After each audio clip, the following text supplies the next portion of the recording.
नेपाळच्या एका तरुणीची प्रेमसंबंधातून हत्या करून मृतदेह गोणीमध्ये भरून फेकल्याची घटना काही दिवसांपूर्वी पालघरजवळ घडली होती।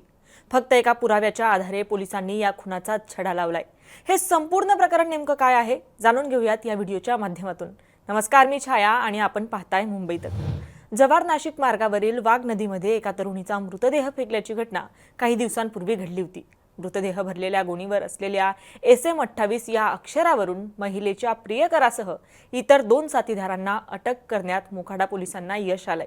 घडलं असं की नेपाळमध्ये राहणारी काजोल गुप्ता व राजकुमार वरही यांचे गेल्या काही वर्षांपासून प्रेमसंबंध होते। काजोल ही राजकुमार यांच्यासोबत लग्नासाठी हट्ट करत असल्याने तिच्यापासून सुटका मिळवण्यासाठी तिची हत्या करण्याचा त्याने विचार केला।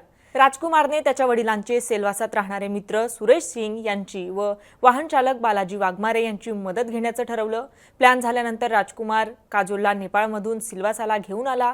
त्यानंतर सिल्वासातून बालाजी वाघमारेच्या गाडीतून डहाणूच्या महालक्ष्मी मंदिरात आणि त्र्यंबकेश्वर नाशिक परिसरात काजोलला त्याने फिरवून आणलं। त्यानंतर नाशिकमधून परत येत असताना मोखाडाच्या जंगलात तिचा ओढणीने गळा आवळून तिला सुरेश सिंगने आणलेल्या गोणीत भरलं आणि पुरावा नष्ट करण्याच्या उद्देशाने तिला 1 एप्रिलला पहाटे नाशिक जव्हार मार्गावरच्या घाटकरपाडा गावाच्या हद्दीतल्या वाघ नदीच्या पाण्यात त्यांनी मिळून फेकून दिलं।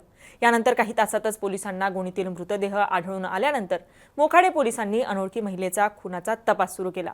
हा मृतदेह भरलेल्या गोणीवर SM28 अशी अक्षरं असल्याचं आणि गोणीमध्ये मटर म्हणजे वटाण्याचे दाणे असल्याचं दिसून आलं।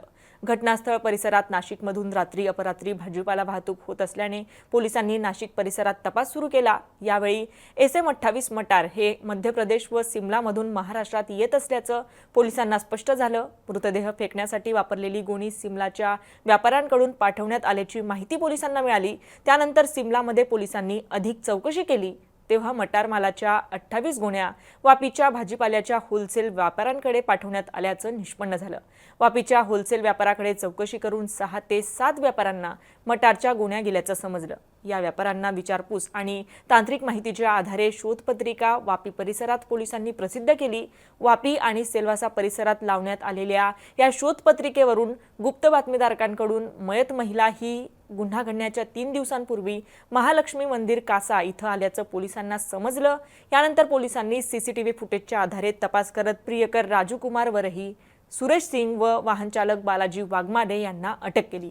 या प्रकरणाचा पुढील तपास मोखाडा पोलीस ठाण्याचे सहाय्यक पोलीस निरीक्षक प्रेमनाथ ढोले व स्थानिक गुन्हे शाखा करत आहे। या आरोपींना 11 एप्रिलपर्यंत पोलीस कोठडीत सुनावण्यात आली आहे। जव्हार नाशिक मार्गाच्या परिसरात अनेक ठिकाणी वनपट्ट्यांचा भाग असल्याने या भागात यापूर्वी सुद्धा अनेक वेळा गुन्हे घडले आहेत। आरोपी मृतदेह लपवण्यासाठी अशा ठिकाणांचा अनेक वेळा वापर करतात।